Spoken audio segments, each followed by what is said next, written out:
अस्सलाम वालेकुम स्टूडेंट्स। आज जो हमारा नेक्स्ट टॉपिक है वो है टॉपिक 1.6 मेजरिंग इंस्ट्रूमेंट्स। ठीक है, अब इसमें हमने क्या करना है, इसमें हमने पढ़ना है जैसे कि नाम से ज़ाहिर है मेजरिंग इंस्ट्रूमेंट, यानी ऐसे इंस्ट्रूमेंट जो क्या कर सकते हैं, जो पैमाइश कर सकते हैं, यानी पैमाइश करने वाले आलात।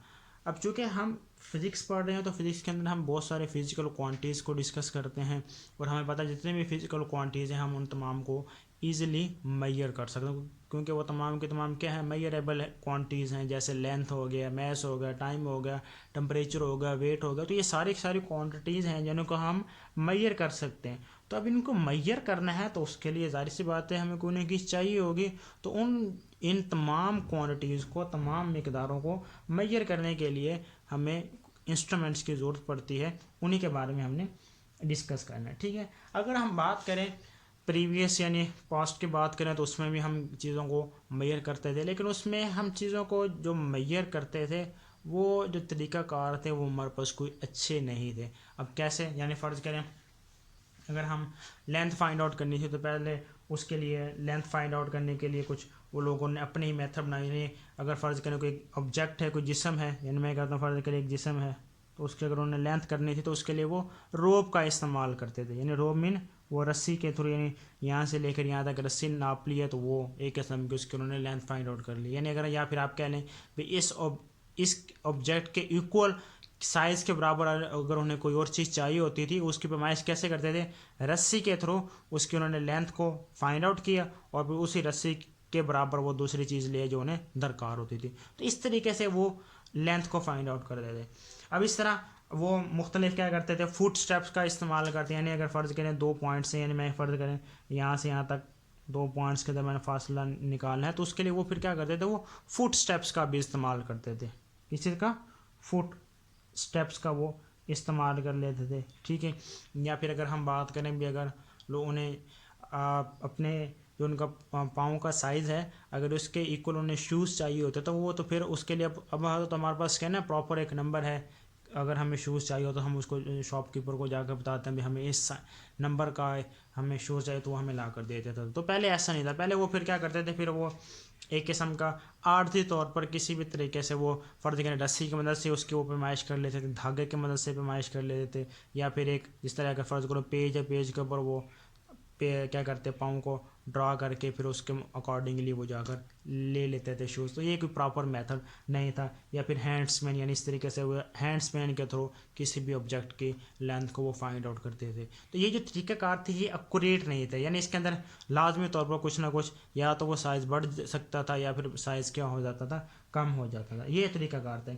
या फिर इसी तरह अगर हम बात करें टाइम के लिए, तो टाइम के लिए उसमें हमारे पास सन डायल इस्तेमाल किए जाते थे। सन डायल यानी इसके लिए सूरज की रोशनी चाहिए होती है, यानी वो सूरज के जैसे जैसे सूरज मूव करते थे, एक हमारे पास इतनी सी नीडल होती थी, उसका फिर वो साथ में मुख्तलिफ नंबर लगे होते थे उस नीडल के साथ। और जैसे जैसे सूरज मूव करता उसका फिर वो जो शेडो है वो जैसे जैसे मूव करता उसके अकॉर्डिंगली वो फिर कोनों के टाइम नोट कर लेते थे। तो इसमें अगर फ़र्ज़ करें अगर दिन में, अब हम दिन को तो वो टाइम नोट कर लेते थे, लेकिन अगर रात की बात करें, रात को तो सूरज नहीं होता, रोशनी नहीं होती, तो उसके लिए बड़ा मसला था। या फिर अगर दिन में बादल आ गए, बारिश आ गया, तो सूरज की रोशनी तो नहीं थी। तो इस तरीके से ये टाइम नोट करना बड़ा मुश्किल काम था। और इसके अलावा वाटर क्लॉक हो गया, या फिर और ग्लास हो गया, वाटर क्लॉक हो गए। तो ये कुछ प्रॉपर हमारे पास मेथड नहीं थे, प्रॉपर इंस्ट्रूमेंट नहीं थे भी हम किसी भी चीज़ के टाइम को फाइंड आउट कर सकें या किसी भी क्वांटिटी को मेजर कर सकें। अगर हम मैथ्स की बात करें तो उसके लिए हम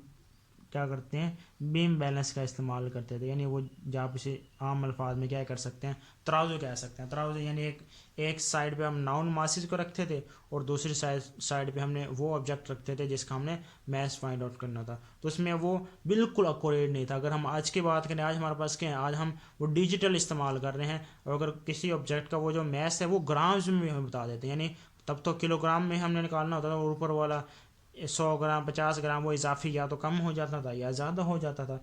इस तरह वो कोई एक्यूरेट मेथड नहीं थे। तो फिर उसके बाद फिर जैसे जैसे टाइम आया तो उसमें फिर हमें पता नई से नई इम्प्रूवमेंट आए, फिर हमने नए से नए इंस्ट्रूमेंट्स को निकाल लिया। तो अब हम जो इंस्ट्रूमेंट जो हम पढ़ते हैं या फिर रोज़मर्रा ज़िंदगी में इस्तेमाल करते हैं, हम फिज़िक्स लैब में इस्तेमाल करते हैं, हम उनके बारे में पढ़ना है।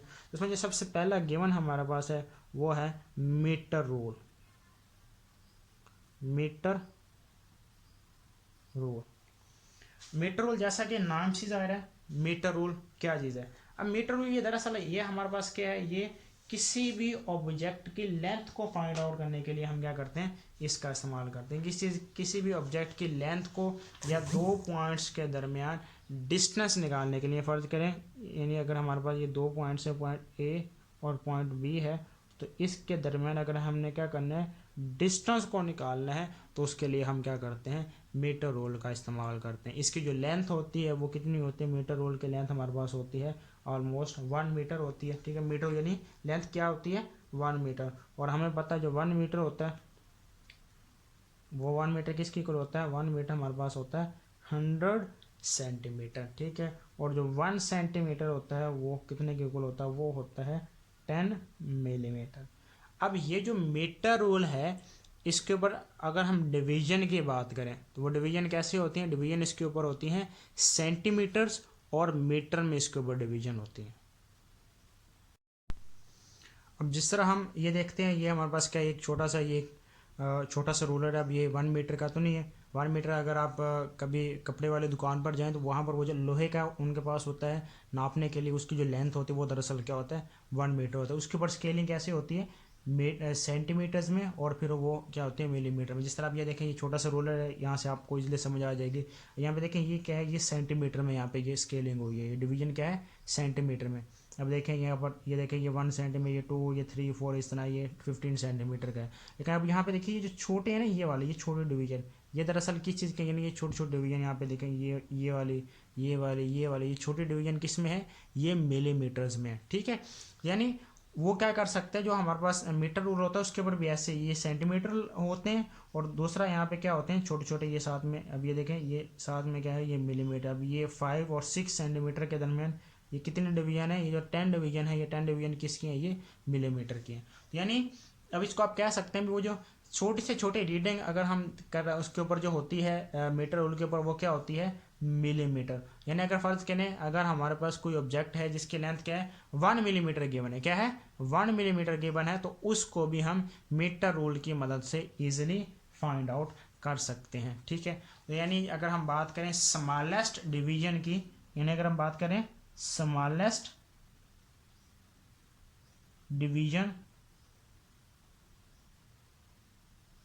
ऑन मीटर रोल, तो वो हमारे पास कितनी होती है, वो हमारे पास होती है 1 मिलीमीटर। यानी जो सबसे छोटी से छोटी जो डिवीजन है, छोटी से छोटी रीडिंग जो मीटर रोल के ऊपर होती है वो कितनी होती है, वो होती है 1 मिलीमीटर। इसका मतलब क्या है, ये हम 1 मिलीमीटर के का कोई ऑब्जेक्ट है या दो पॉइंट्स के दरमियान कोई फासला अगर हमारे पास क्या है 1 मिलीमीटर है, तो वो हम मीटर रूल की मदद से फाइंड आउट कर सकते हैं। ये जो 1 मिलीमीटर ये दरअसल क्या है, उसका लीस्ट काउंट भी है। यानी लीस्ट काउंट अगर आपसे पूछा जाए क्या है मीटर रूल का, तो आपको पता होना चाहिए कितना होता है 1 मिलीमीटर, यानी स्मॉलेस्ट डिवीजन। तो लीस्ट काउंट को दरअसल लीस्ट काउंट क्या होती है, the smallest value which we can measure through a measuring instrument.